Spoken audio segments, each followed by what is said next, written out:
Welcome to my YouTube channel toppers योद्धा में आपका स्वागत है।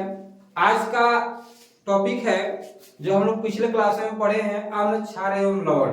ठीक है, उसका फर्स्ट पार्ट हम लोग पढ़ चुके हैं, आज उसी का सेकेंड पार्ट है। ठीक है, इसमें हम लोग पढ़ेंगे कि टॉपिक है दैनिक जीवन में पीएच का महत्व क्या होता है।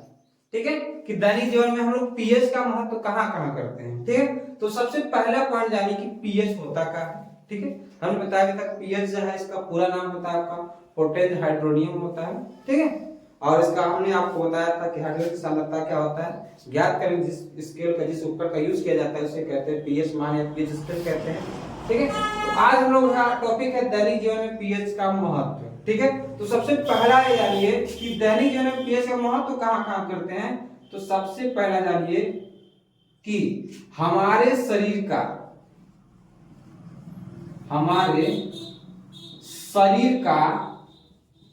पीएच परास 7.0 से 7.8 के बीच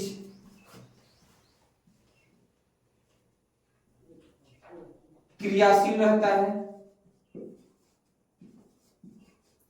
ठीक है, तो सबसे पहला पॉइंट है हम लोग का दैनिक जीवन में पीएच का महत्व। ये पिछली बार का आया हुआ क्वेश्चन है। ठीक है, दैनिक जीवन में पीएच का महत्व आया हुआ क्वेश्चन पिछली बार 2024 बोर्ड एग्जाम में आया आपके। ठीक है, तो सबसे पहला पॉइंट है हमारे शरीर का पीएच परास वो कितना होता है, तो 7.0 से 7.8 के बीच में क्या होता है, क्रियाशील रहता है। ठीक है, और जानिए कि जिस वर्षा का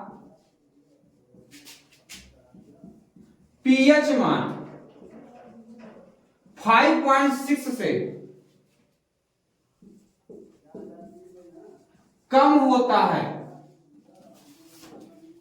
इसे याद रखिएगा कि जिस वर्षा का पीएच मान 5.6 से कम होता है उसे अम्लीय वर्षा कहते हैं।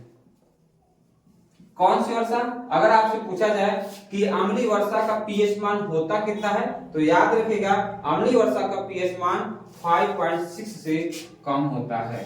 कितना होता है, 5.6 से कम होता है जिस वर्षा का मान, उसे हम लोग कहते हैं अम्लीय वर्षा कहते हैं। क्या कहते हैं, अम्लीय वर्षा कहते हैं। ठीक है, सेकंड नंबर इसका हो सकता है, देखिए पौधों में भी क्या होता है ना कि एक विशिष्ट पीएच मान की आवश्यकता होती है, जैसे हमारे शरीर की आवश्यकता होती है पीएच मान की, उसी तरह पौधों में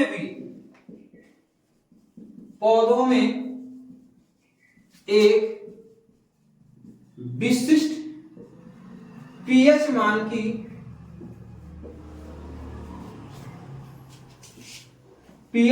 की आवश्यकता होती है।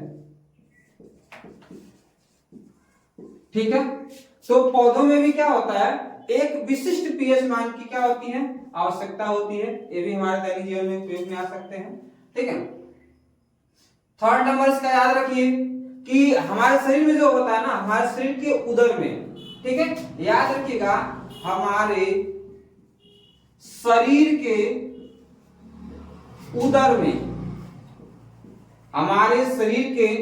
उदर में, ठीक है, HCl उत्पन्न होता है।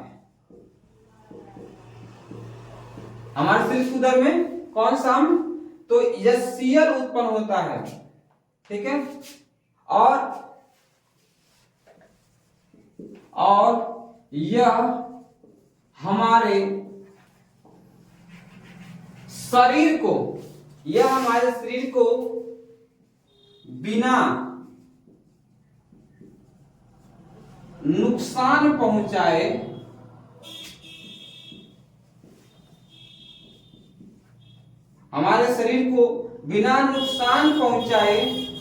यह भोजन को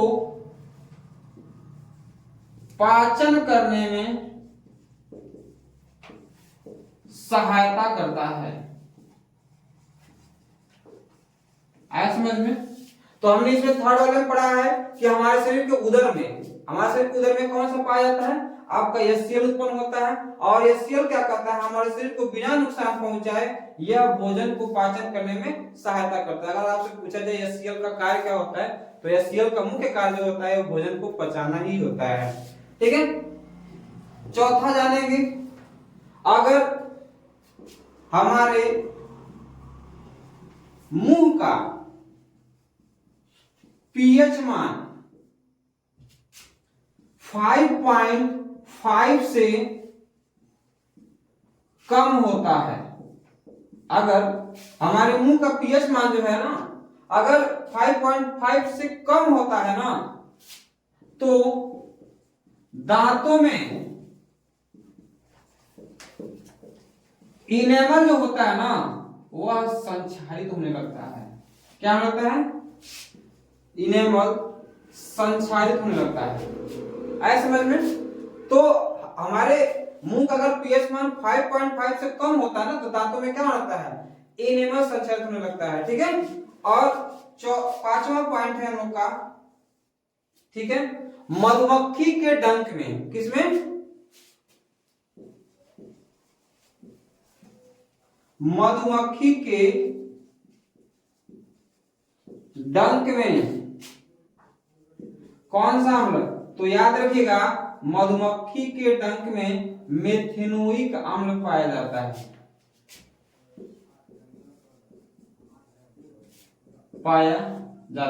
अगर मान लीजिए अगर मधुमक्खी के डंक में अगर मेथेनोइक अम्ल पाया जाता है, तो अगर इसे आप लोग को उपचार के लिए इसमें बेकिंग सोडा से छापों का उपयोग किया जाता है। किस छापों का, तो बेकिंग सोडा जैसे छापों का उपयोग करते हैं। जिस अंग में मधुमक्खी मारी हुई होती है, उसके अंग में, उसी अंग के जगह पे बेकिंग सोडा से छापों का उपयोग किया जाता है, जिससे क्या होता है, आपको आराम महसूस होता है। ठीक है, तो एक बार फिर से हम जानेंगे कि पीएच मान होता क्या है। तो पीएच मान वाले पॉइंट में पढ़ा है कि हमारे शरीर का पीएच मान यानी पीएच परास अगर 7.0 से 7.8 के बीच में रहता है, ये क्या होता है, शरीर की पीएच का परास जो होता है 7.0 से 7.8 होता है। और जिस वर्षा का पीएच मान 5.6 से कम होता है उसे कौन सा वर्षा कहते हैं, अम्लीय वर्षा कहते हैं। और दूसरा पॉइंट हम लोग का पीएच महत्व का कि पौधों में एक विशिष्ट पीएच मान की आवश्यकता होती है। ठीक है, और थर्ड पॉइंट हम लोग का हमारे शरीर के उदर में कौन सा अम्ल, तो आपका HCl अम्ल उत्पन्न होता है, और यह हमारे शरीर को बिना नुकसान पहुंचाए क्या करता है, यह भोजन को पचाने में हमारी सहायता करता है। तो कौन करता है भाई, तो आपका HCl करता है, याद रखिएगा।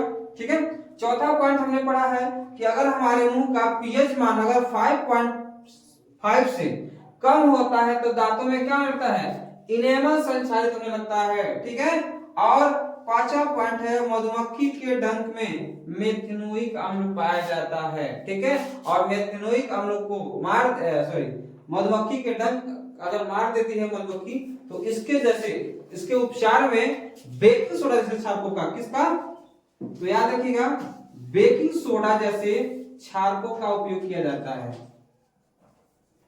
छापों का उपयोग करके आराम पहुंचाया जा सकता है। ठीक है, आया समझ में। इसके बाद हम लोग का अगला टॉपिक है, ठीक है, तो इसके बाद का हम लोग का जो पढ़े हैं पीएच पीएच के महत्व का, इसके बाद का एक पॉइंट है जैसे है कि साधारण नमक से बनने वाले पदार्थों के बारे में पढ़ेंगे। ठीक है, इससे पहला नाम आता है साधारण नमक बनने वाले पदार्थों में आता है आपका सोडियम हाइड्रोक्साइड का आता है। पहला पदार्थ का नाम आता है सोडियम हाइड्रोक्साइड, सोडियम हाइड्रोक्साइड। ठीक है, एक इसका और नाम है, सोडियम हाइड्रोक्साइड को कास्टिक सोडा भी कहते हैं। क्या कहते हैं, लिख सकते हैं आप इसे कास्टिक सोडा भी कहते हैं। ठीक है, अगर इसका रासायनिक नाम पूछा जाए, रासायनिक सूत्र देखा जाए, रासायनिक नाम तो सोडियम हाइड्रोक्साइड होता है, साधारण नाम इसका होता है कास्टिक सोडा हो गया। ठीक है, और इसका रासायनिक नाम देखा जाए, रासायनिक सूत्र होता है, सूत्र होता है आपका NaOH होता है। क्या होता है? सोडियम हाइड्रोक्साइड का रासायनिक सूत्र NaOH होता है। ठीक है, अब अगर हम जानेंगे इसके बाद बनाने की विधि। ठीक है, बनाने की विधि, तो बनाने की विधि में क्या होता है, सोडियम क्लोराइड को कैसे क्या करते हैं, सोडियम क्लोराइड को सोडियम क्लोराइड के जलीय विलयन में विद्युत प्रवाहित करने पर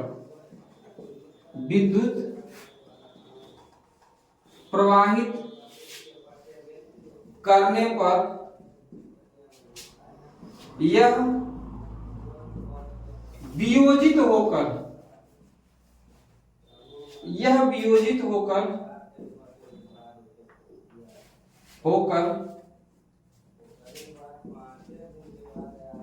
सोडियम हाइड्रोक्साइड उत्पन्न होता है। याद रखिएगा, अगर आपसे पूछा जाए कि सोडियम हाइड्रोक्साइड की बनाने की विधि होता है, तो ध्यान रखिएगा सोडियम क्लोराइड जो होता है ना, उसी में क्या उसके जलीय विलयन में अगर क्या विद्युत प्रवाहित कर देंगे तो वह वियोजित होकर ना किसमें बदल जाएगा, सोडियम हाइड्रोक्साइड उत्पन्न होता है। ठीक है, उत्पन्न होता है। इसे क्लोर क्षार प्रक्रिया भी कहते हैं। याद रखिएगा, क्लोर क्षार प्रक्रिया भी कहते हैं। इसे क्लोर क्षार प्रक्रिया भी कहते हैं। याद रखिएगा।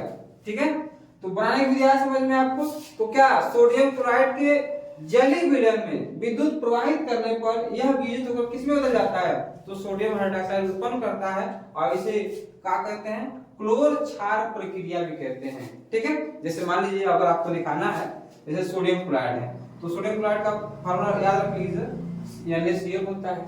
कह रहा है कि जलीय विलयन में, यानी जलीय विलयन का मतलब इस जल के साथ। ठीक है, अब इसमें क्या क्या है, इसमें विद्युत प्रवाहित कर, लिख सकते हैं आप, विद्युत प्रवाहित करने पर। अब जब प्रवाहित कर देंगे, ठीक है, तो किस में बदलेगा, पहला तो ये आपका बदलेगा 2NOH, यानी बदल गया। ठीक है, और आपका बनेगा Cl2 बन सकता है, और आपका H2 बन सकता है। अब इसको बैलेंस ही कर लीजिए, देख लीजिए, सोडियम के 2 अणु हैं, यहाँ भी आपके सोडियम के 2 अणु हैं। ठीक, ऑक्सीजन यहाँ पे आपके 2 दिख रहे हैं, यहाँ भी ऑक्सीजन आपको 2 दिख रहे हैं। आया समझ में। हाइड्रोजन इसमें आपके 4 हैं, तो देख लीजिए हाइड्रोजन भी यहाँ पे 2 और 2 4 यहाँ भी है, हाइड्रोजन भी बैलेंस है। Cl क्या है आपका 2 है, तो यहाँ भी Cl आपका 2, यानी पूरी तरह से बैलेंस है। ठीक है, अब इसके बाद उपयोग होता है, इसका उपयोग कहां कहां करते हैं।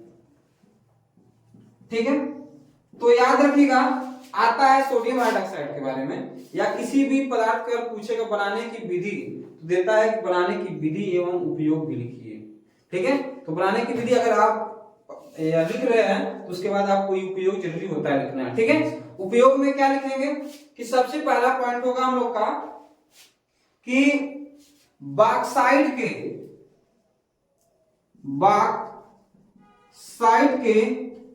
धातु कर्म के रूप में, किसमें, धातु कर्म के उपयोग होता है, धातु कर्म में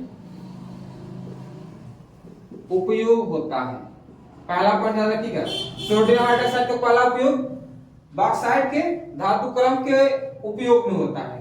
ठीक है, दूसरा पॉइंट याद रखिएगा,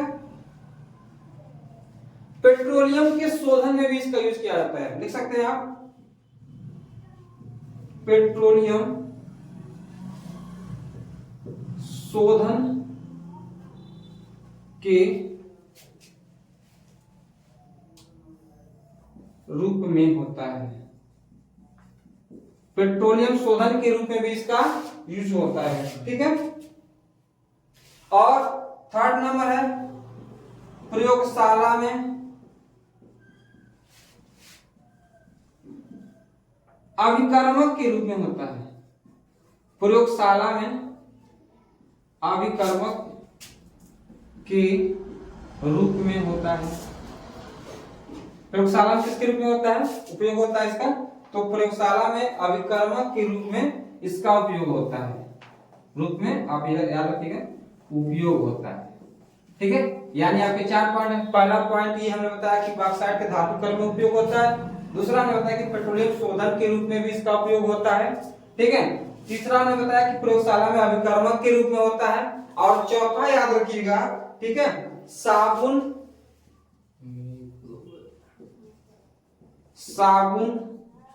कागज सिल्क उद्योगों में होता है।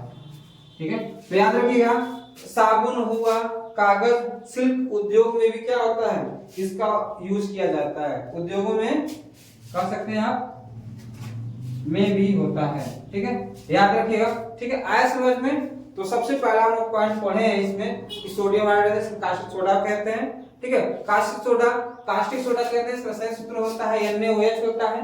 ठीक है, बनाने की विधि हमने बताया आपको कि सोडियम क्लोराइड के जली विलयन में क्या करेंगे आप, अगर विद्युत प्रवाहित कर देते हैं तो आपको यह वियोजित होकर यह सोडियम हाइड्रोक्साइड क्या करता है उत्पन्न करता है। जैसे मैंने आपको दिखाया भी है, यहाँ इसको एक प्रक्रियाओं कहते हैं, क्लोर क्षार प्रक्रिया कहते हैं। ठीक है, जैसे हमने कहा NaCl है, सोडियम क्लोराइड है, और यहाँ पर आपका जली विलयन है, विद्युत प्रवाहित किए हैं तो आपका सोडियम हाइड्रोक्साइड यहाँ पर बनके तैयार हुआ है। ठीक है, उपयोग हमने बताया आपको बॉक्साइट के धातु कर्म के रूप में उपयोग होता है, पेट्रोलियम के शोधन में इसका उपयोग होता है, और प्रयोगशाला में अभिकर्मक के रूप में होता है। और चौथा बताया हमने आपको कि साबुन हुआ, चाहे कागज हुआ, चाहे सिल्क उद्योग हुआ, उसमें भी इसका यूज किया जाता है। इसके बाद का पॉइंट है हम लोग का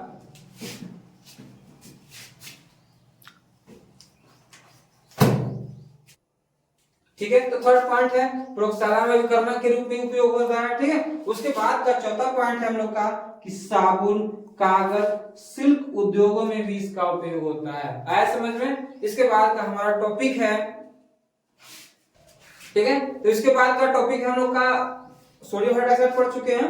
उसके बाद है हम लोग का विरंजक चूल। ठीक है, तो सबसे पहले विरंजक चूल में हम लोग जानेंगे इसका रासायनिक सूत्र क्या होता है। तो विरंजक चूल का रासायनिक सूत्र याद रखिएगा, रासायनिक सूत्र CaOCl2 याद रखिएगा। ठीक है, तो CaOCl2। अगर आपसे अब इसके बाद आता है पॉइंट बनाने की विधि, कि इसका निर्माण या निर्माण विधि कहते हैं या। ठीक है, तो जैसे बनाने की विधि में क्या हम लोग पढ़ेंगे कि बूझे चूल्हे पर इसका निर्माण कैसे होता है विरंजक चूल का। तो बूझे चूने पर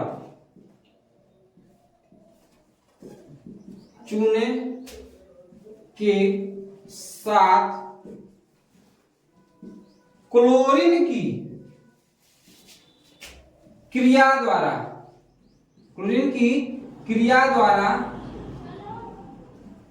विरंजक चूल का निर्माण होता है। विरंजक चूल का निर्माण होता है, यानी सिंपल सा है, इसका एक ही लाइन है कि इसका निर्माण कैसे होता है, निर्माण विधि कैसी होती है। तो याद रखिएगा बूझे चूल्हे के साथ ना क्लोरीन की क्रिया अगर कर दी जाती है तो वहां पे विरंजक चूल का निर्माण हो जाता है। जैसे कि आप बूझे चूल सूत्र जान रहे हैं CaOH का होल ट्वाइस। ठीक है, और क्या करा कि क्लोरीन की क्रिया द्वारा, ठीक है, यानी क्लोरीन का मतलब Cl2 के साथ क्या करें, इसका क्रिया कर दीजिए। ठीक है, तो Cl2 के साथ क्या करेंगे, जब क्रिया करेंगे तो आपका बनना क्या चाहिए, विरंजक चूल होना चाहिए। तो विरंजक सूत्र क्या होता है, CaOCl2 बन गया। बैलेंसिंग किया जाए तो देखिए यहाँ पे Ca एक है, OCl2, ठीक है, और इसके साथ साथ आपका H2 यानी जल भी प्राप्त होता है। ठीक है, यानी विरंजक चूल के साथ साथ आपका जल का भी निर्माण होता है। ठीक है, तो आया समझ में विरंजक चूल का निर्माण क्या होता है। तो विरंजक चूल जो होता है बूझे चूल्हे के साथ अगर क्रिया करा देते हैं क्लोरीन की क्रिया द्वारा, तो उसे विरंजक चूल का निर्माण हो जाता है।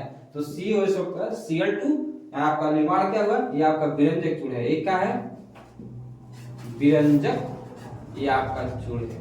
आया समझ में, आपका निर्माण हो गया। ठीक है, इसका उपयोग अब जानेंगे कि उपयोग, विरंजक चूर्ण पूछता है, विरंजक चूर्ण की निर्माण विधि एवं उपयोग भी लिखिए। तो उपयोग याद रखते रहिएगा। ठीक है, उपयोग क्या होता है, सबसे पहला उपयोग है हम लोग का, जो पीने वाले जल को जीवाणु मुक्त करने में होता है।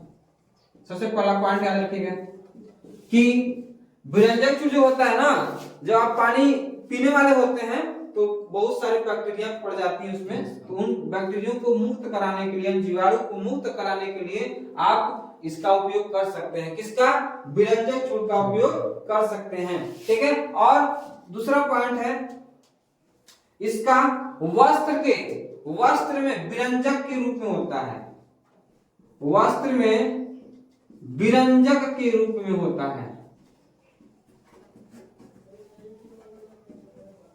वस्त्र में विरंजक के रूप में भी इसका उपयोग होता है। ठीक है, और तीसरा एक चीज और याद रखिएगा, एक होता है किसी भी का भी उपयोग पूछे ना, तो उस उपयोग में जो होता है ना, ये पॉइंट तो सभी में होता है, सभी का उपयोग होता है, या आप लिख सकते हैं प्रयोगशाला के अभिकर्मक के रूप में, इस सभी में उपयोग में लिख सकते हैं आप, प्रयोगशाला के अभिकर्मक के रूप में होता है। ठीक है, और ये आपका कागज उद्योग में भी होता है। ठीक है, आपका कागज हुआ, ठीक है, कागज उद्योग में भी विरंजक के रूप में होता है। ठीक है, याद रखिएगा, कागज उद्योग में विरंजक के रूप में भी यूज होता है, के रूप में उपयोग होता है। ठीक है, कह सकते हैं विरंजक के रूप में होता है। आया समझ में। तो सबसे पहला पढ़े हम लोग, इसमें इसका पॉइंट है कि विरंजक चूर्ण, रासायनिक नाम इसका क्या, रासायनिक सूत्र क्या होता है, तो COCl2 याद रखिएगा। बनाने की विधि तो याद रखिएगा, बुझे चूने पर, किसके, बुझे चूने पर क्लोरीन की क्रिया द्वारा क्या होता है, आपका विरंजक चूर्ण का निर्माण होता है। COSO का होल्ड ट्वाइस और Cl2 क्लोरीन की क्रिया द्वारा आपका निर्माण हो गया, क्या, यह विरंजक चूर्ण का निर्माण हुआ है। ठीक है, उसके बाद उपयोग आता है। उपयोग में सबसे पहला हम लोग को पॉइंट देना है कि पीने वाला जो पानी होता है ना, उसी को जीवाणु मुक्त करने में इसका उपयोग होता है विरंजक चूर्ण का। ठीक है, और वस्त्र में विरंजक के रूप में भी इसका उपयोग होता है। ठीक है, और ये पॉइंट तो सभी में याद रखें, किसी का भी उपयोग आए इसमें आप लिख सकते हैं प्रयोगशाला में अभिकर्मक के रूप में होता है। ठीक है, और चौथा पॉइंट है कागज उद्योग में किसके रूप में होता है भाई, तो विरंजक रूप में होता है, विरंजक के रूप में। ठीक है, इसके बाद का नेक्स्ट टॉपिक है हम लोग का,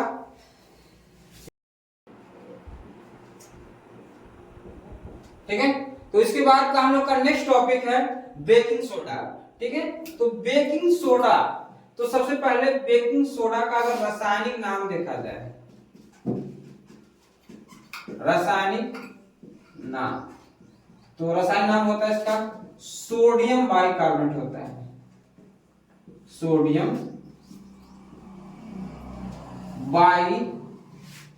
बाइकार्बोनेट या सोडियम हाइड्रोजन कार्बोनेट होता है, sodium hydrogen carbonate, sodium hydrogen carbonate होता है। ठीक है, रासायनिक सूत्र अगर से पूछा जाए आपसे, रासायनिक सूत्र तो NaHCO3 होता है, इसका रासायनिक सूत्र NaHCO3 होता है। आई बात बनाने की विधि का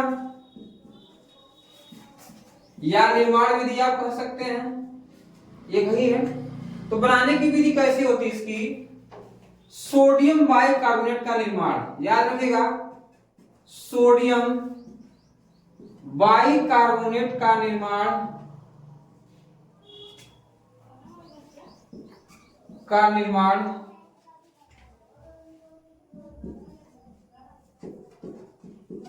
सोडियम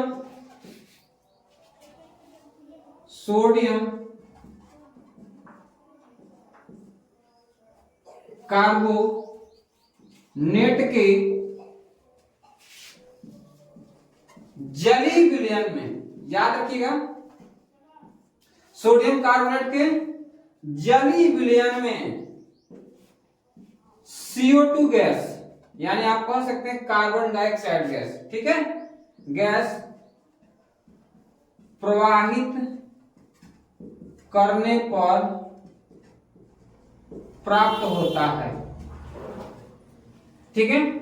यानी सोडियम बाइकार्बोनेट का निर्माण जो होता है आपका किसके, सोडियम कार्बोनेट के जलीय विलयन में कौन सी गैस प्रवाहित करने पर, तो CO2 गैस यानी कार्बन डाइऑक्साइड गैस प्रवाहित करने पर प्राप्त होता है। जैसे ध्यान दीजिए, जैसे मान लीजिए अब क्या है, सोडियम कार्बोनेट है, तो सोडियम कार्बोनेट का सूत्र होता है Na2CO3 होता है, क्या होता है, Na2CO3 होता है, और इसका जलीय विलयन है, क्या है, जलीय विलयन, यानी H2O ले सकते हैं। इसमें कौन सा गैस प्रवाहित किया जा रहा है, तो इसमें आपका CO2 गैस प्रवाहित किया जा रहा है, ठीक है, CO2 गैस प्रवाहित किया जा रहा है, ठीक है। तो आपका बनेगा सोडियम हाइड्रोजन कार्बन बनेगा, यानी 2NaHCO3। बैलेंसिंग कर लीजिए, यहाँ पे आपके 2 सोडियम के, यहाँ पे 2 आपके सोडियम के अणु दिख रहे हैं, यहाँ भी आपके 2 हाइड्रोजन है, यहाँ भी आपके 2 हाइड्रोजन दिख रहे हैं, यहाँ पे कार्बनों की संख्या 1 2 है, यहाँ भी आपको 2 दिख रहे हैं, ठीक है। ऑक्सीजन कितने हो गए, यहाँ पे 3 है, 3 1 4 4 2 6, तो 3 यहाँ है और 3 दोनों आपका ये भी 6, यानी सभी आपके जो है अणु हैं सभी के बैलेंस ही हैं, ठीक है, यानी संतुलित हैं, ठीक है। आया समझ में सोडियम कार्बोनेट का निर्माण। तो सोडियम कार्बोनेट का निर्माण ही क्या होता है, सोडियम कार्बोनेट के जलीय विलयन में कार्बन डाइऑक्साइड गैस प्रवाहित करने पर प्राप्त होता है, ठीक है। इसके बाद जानेंगे इसका उपयोग, इसका उपयोग कहां कहां होता है। तो सबसे पहला जानिए उपयोग, इसका उपयोग जो होता है, ठीक है, स्वादिष्ट खस्ता या पकौड़े के रूप में किया जाता है इसका उपयोग। जैसे स्वादिष्ट खस्ता या पकौड़े में होता है। जैसे आप नहीं कहते घरों में कि खाने का सोडा, खाने का सोडा, तो खाने का सोडा यही होता है, बेकिंग सोडा ही होता है, ठीक है। और इसका एक बेकिंग सोडा लिखे नहीं है, इसको एक या आप कह सकते हैं बेकिंग सोडा या खाने का सोडा, एक ही बात है, ये इसका साधारण नाम होता है खाने का सोडा, ठीक है। तो याद रखिएगा कि बेकिंग सोडा इसका नाम होता है खाने का सोडा। तो कभी कभी आप में बेकिंग सोडा ही देता, कभी देता खाने का सोडा, तो याद रखिए दोनों नाम याद रखिएगा, बेकिंग सोडा को खाने का सोडा कहते हैं, ठीक है। तो सबसे पहला उपयोग है स्वादिष्ट खस्ता या पकौड़े में होता है। देखो आप घरों में जो पकवान बनाते हैं उसमें इसी सोडे यानी खाने का सोडा का यूज करते हैं, तो आप किसके लिए करते हैं, आप उसको स्वादिष्ट बढ़ाने के लिए करते हैं, ठीक है। उसके बाद पेट की अम्लता को दूर करने में, पेट की अम्लता को दूर करने में, अम्लता को दूर करने में, देखे होंगे आप लोग, जब पेट में आपकी एसिडिटी होती है, क्या होती है, एसिडिटी होती है, उसके यूज में आप इसका उपयोग कर सकते हैं, ठीक है। एसिडिटी यानी अंदर क्या होता है, जलन वलन होता है, ठीक है, वहां पे खट्टी खट्टी डकारें आना स्टार्ट हो जाती हैं, तो आपकी कहीं ना कहीं वो क्या है, पेट में अम्लता है, और उसको दूर करने में किसका यूज कर सकते हैं आप, बेकिंग सोडा या खाने का सोडा को यूज किया जाता है, ठीक है। उसके बाद थर्ड नंबर है अग्नि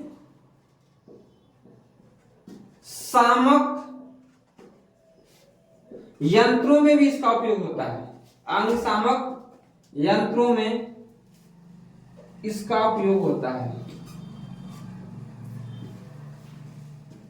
ठीक है। तो कभी याद रखिएगा कि कभी कभी बहुत विकल्प प्रश्नों के रूप में आ सकता है आपके पेपर में कि अग्निशामक यंत्रों में उपयोग होने वाला यौगिक या पदार्थ दे देगा, चार के आपके पास ऑप्शन दे देगा। तो याद रखिएगा आपका अग्निशामक यंत्रों में यूज जो है वो आपका कहीं ना कहीं आपका ये बेकिंग सोडा या खाने का सोडा ही होता है। ठीक है, अब है चौथा, याद रख सकते हैं सोडा वाटर।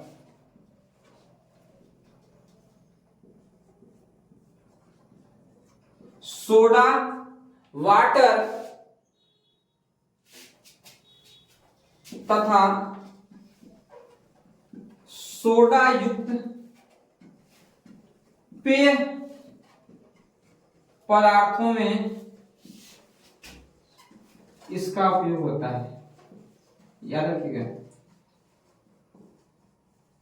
ठीक है, इसका उपयोग होता है। तो आया समझ में? इसमें हमने क्या पढ़ा है कि बेकिंग या खाने का सोडा में इसका रासायनिक नाम होता है सोडियम बाइकार्बोनेट या सोडियम हाइड्रोजन कार्बोनेट होता है। ठीक है, इसका रासायनिक सूत्र जो होता है आपका NaHCO3 होता है। ठीक है, बनाने की विधि ने बताया कि सोडियम बाइकार्बोनेट का निर्माण जो होता है वह सोडियम कार्बोनेट के, ठीक है, जली विलयन में, कौन सी विलयन में? जली विलयन में कार्बन डाइऑक्साइड गैस प्रवाहित करने पर प्राप्त होता है। जैसे आपने सोडियम कार्बोनेट लिया है हमने, इसके साथ जली विलयन भी है और कार्बन डाइऑक्साइड के साथ क्रिया कराया, फिर क्या बन के आ गया आपके सामने? तो ये सोडियम बाइकार्बोनेट का निर्माण हो गया। उपयोग मैंने बताया कि स्वादिष्ट खस्ता या पकौड़े के रूप में भी इसका उपयोग होता है। ठीक है, और पेट की अम्लता को दूर करने में भी इसका उपयोग होता है और अग्निशामक यंत्रों में भी इसका उपयोग होता है। और सोडा वाटर या सोडा युक्त जितने पेय पदार्थ होते हैं इसमें भी इसका उपयोग किया जाता है। ठीक है, इसके बाद का पॉइंट है हमारा आज का, उसके बाद का टॉपिक हम लोग का धोने का सोडा या धवल सोडा। ठीक है, तो इसका सबसे पहले हम लोग जानेंगे रासायनिक नाम क्या होता है। रासायनिक नाम होता है इसका sodium carbonate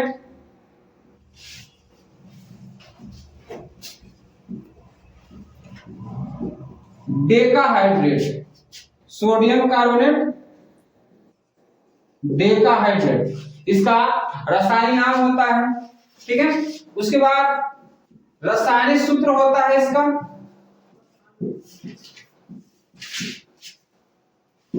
Na2CO3 into 10H2, ये इसका रासायनिक सूत्र होता है। ठीक है, बनाने की विधि या निर्माण विधि भी आप कह सकते हैं।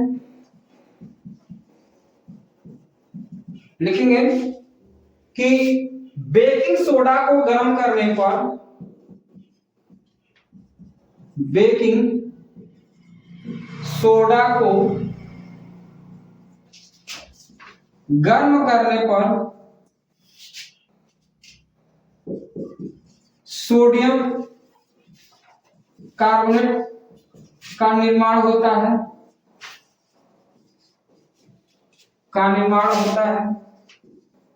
अतः सोडियम कार्बोनेट का पुनः क्रिस्टलन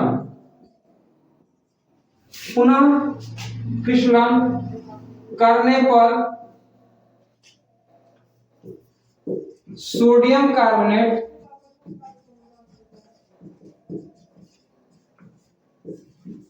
डेकाहाइड्रेट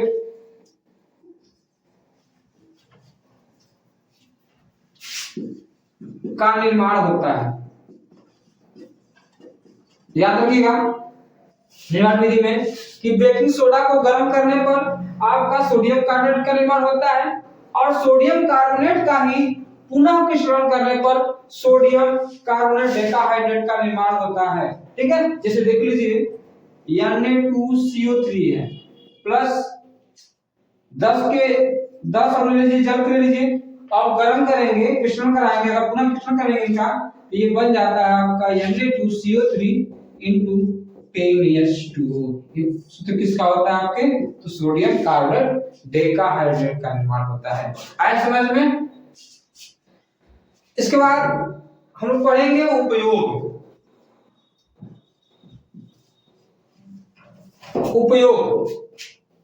ठीक है। उपयोग में क्या होता है, सबसे पहला उपयोग ये जानिए कि इसका उपयोग जो होता है, इसका उपयोग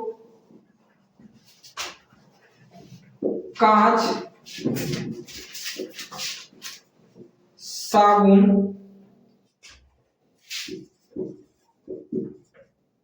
उद्योगों में होता है। पहला पॉइंट है, इसका उपयोग कहाँ होता है, कांच, साबुन, उद्योगों में भी होता है, इसका उपयोग होता है। ठीक है। उसके बाद इसका प्रयोग जो होता है, उपयोग घरों की साफ सफाई में भी यूज होता है। दूसरा इसका उपयोग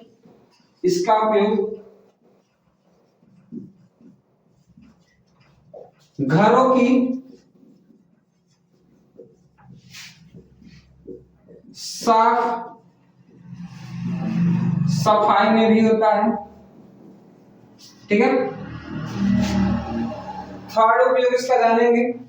ठीक है। इसका उपयोग ये भी याद रखें, प्रयोगशाला में अभिकर्मक के रूप में भी होता है। प्रयोगशाला के अभिकर्मक के रूप में होता है, या जिस भी पदार्थ में रखा चाहे उपयोग में आप लिख सकते हैं इस वाले को। चौथा आपका उपयोग है, ठीक है, चौथा उपयोग आपका है जल की कठोरता दूर करने में, जल की कठोरता दूर करने में भी उपयोग होता है। ठीक है, ध्यान रखिए। चारों उपयोग, पहला उपयोग हमने आपको पढ़ाया किसका उपयोग कांच साबुन उद्योग में होता है। दूसरा हमने पढ़ाया किसका उपयोग जो होता है घरों की साफ सफाई में भी होता है। ठीक है। तीसरा हमने पढ़ाया प्रयोगशाला के अभिकर्मक रूप में। चौथा हमने पढ़ाया आपका कि जल की कठोरता को दूर करने में इसका उपयोग होता है। ठीक है। इसके बाद नेक्स्ट है प्लास्टर ऑफ पेरिस। ठीक है। इसके बाद का टॉपिक है हम लोग का प्लास्टर ऑफ पेरिस। ठीक है। तो प्लास्टर ऑफ पेरिस का सबसे पहले आप रासायनिक नाम जानिए।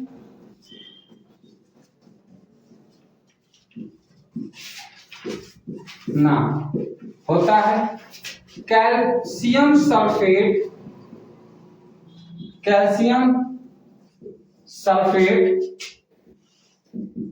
Hemy hydrate. क्या नाम होता है, कैल्शियम सल्फेट हेमी हाइड्रेट होता है। ठीक है। और इसका रासायनिक सूत्र देखा जाए,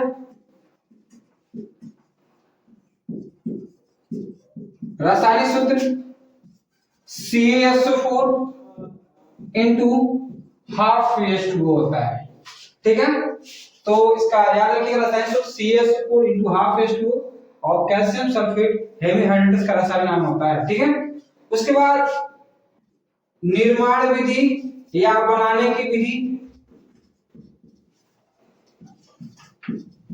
ठीक है। ठीक है। तो याद रखिएगा, जब कैल्शियम सल्फेट डाइहाइड्रेट को, याद रखिएगा कैल्शियम सल्फेट डाइहाइड्रेट को जब कैल्शियम सल्फेट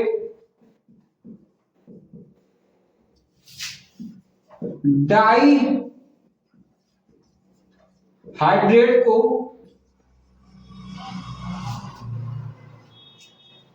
120 डिग्री सेल्सियस पर ताप पर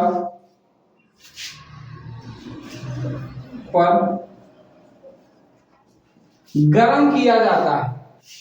क्या किया जाता है, गर्म किया जाता है, तो निर्जलीकरण द्वारा, याद रखिएगा इसको, बहुत इंपॉर्टेंट है टॉपिक। तो निर्जलीकरण द्वारा प्लास्टर ऑफ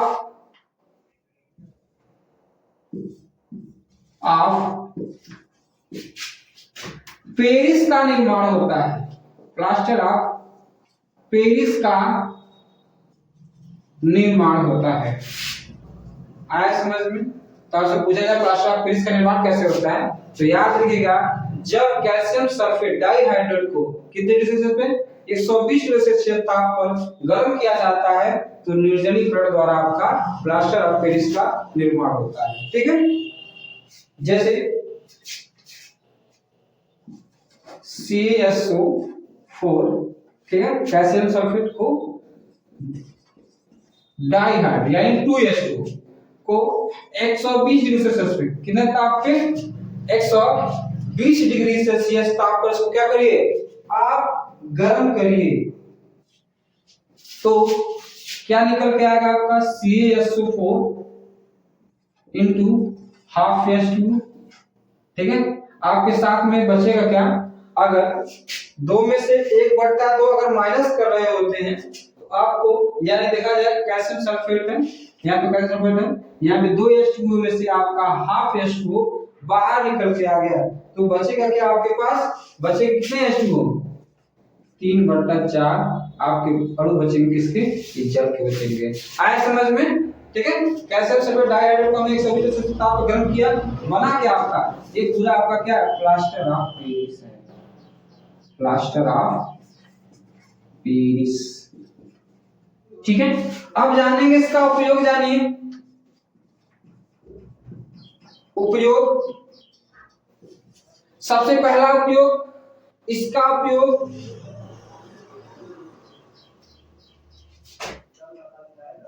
उपयोग मूर्तियां, खिलौने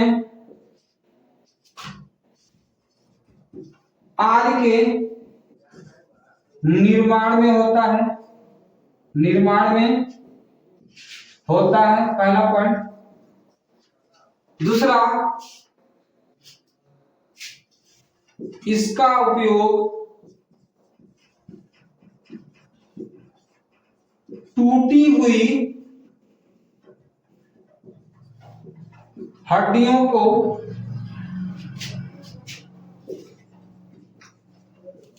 जोड़ने इत्यादि में किया जाता है।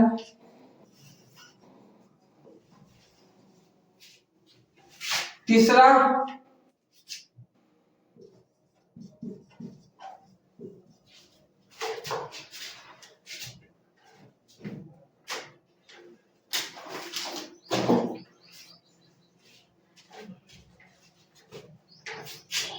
इसका उपयोग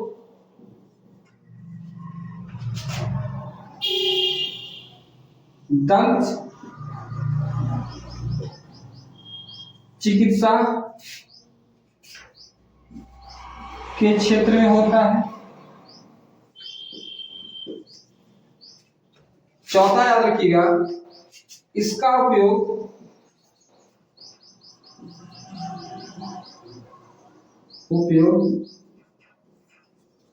भवन के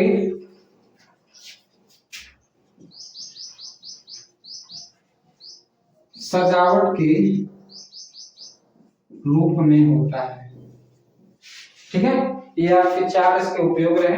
ठीक है, इसके बाद ये जितने भी हमने पढ़ाया है आपको कि नमक पदार्थ बनने वाले जितने भी हैं आपसे, चाहे कास्टिक सोडा में पढ़ाया आपको, बेकिंग सोडा में पढ़ाया आपको, ठीक है, आपको धावन सोडा पढ़ाया, प्लास्टर ऑफ पेरिस पढ़ाया, ये जितने हैं, ठीक है, इनमें से कंफर्म है बाबू, केमिस्ट्री में से एक आना होता है।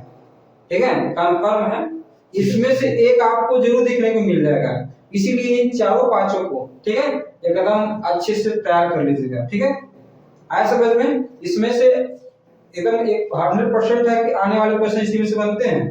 ठीक है, इसके बाद मिलते हैं हम लोग नेक्स्ट वीडियो में एक नेक्स्ट चैप्टर के साथ, नए अध्याय के साथ।